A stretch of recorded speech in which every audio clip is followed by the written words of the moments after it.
Hi, I'm Tessa Garner, Parent Engagement Coordinator at BCHD Health District, and I'm going to show you how I made some cloth face coverings for myself and my family. The Surgeon General has a really great video of how you can create a no-sew face covering, but if you have a little extra time, you have a sewing machine, and you have interest, you can create some at home. So I started out by looking on YouTube. There's a ton of tutorials out there how to create these face coverings, and they have different levels of difficulty.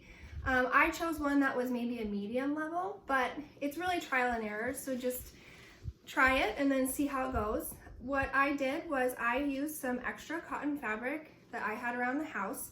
This isn't stretchy. You can also use a tea towel. I cut this one up to make my husband's face covering. You just want to make sure that you use fabric that is breathable, so you don't want to use a fleece blanket or really thick knit, because then you won't be able to breathe as well when you wear it. So I started out by cutting out 2 rectangles, and I made sure I had enough fabric to make it double layered, and I sewed around the edges. I ended up using some knit fabric that I had around the house to make the ties. What I did was I cut it into 1-inch strips and I tugged on it, and when I did that, it created these tubes, so you don't have to go out and buy any new material. You can also use ribbon, you can use yarn, you can use elastic. This is just elastic for making a waistband on a skirt. Or you can use hair ties. A lot of these hair ties are things that we may have around the house. These make it really easy to slip the face covering around your ear.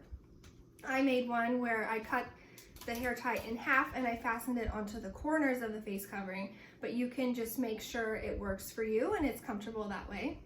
So what I ended up doing was I sewed around the edges and I made some pleats. A lot of the fabric, a lot of the patterns that you can use call for pleats so it can stretch more around your face and it's more comfortable that way and more effective.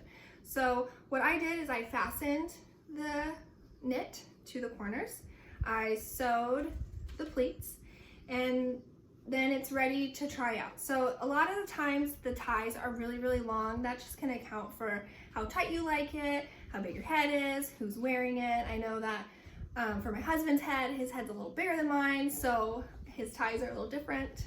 So you slip it on, and what I do is I kind of tie it ahead of time to a length that I find fits my head. And so it makes it a little bit easier to slip it over. And then you really want to make sure that the face covering covers your nose and your mouth. You can tighten it here or adjust it as you like. And you're ready to go outside. And one of the other things that I really like about these face coverings is that you can throw them in the washing machine when you're finished. So you can wear them, go out, wash them, dry them, and then they're ready to go. So good luck making your face coverings. If you have any that you've created, please share them with Beach City's Health District and stay safe.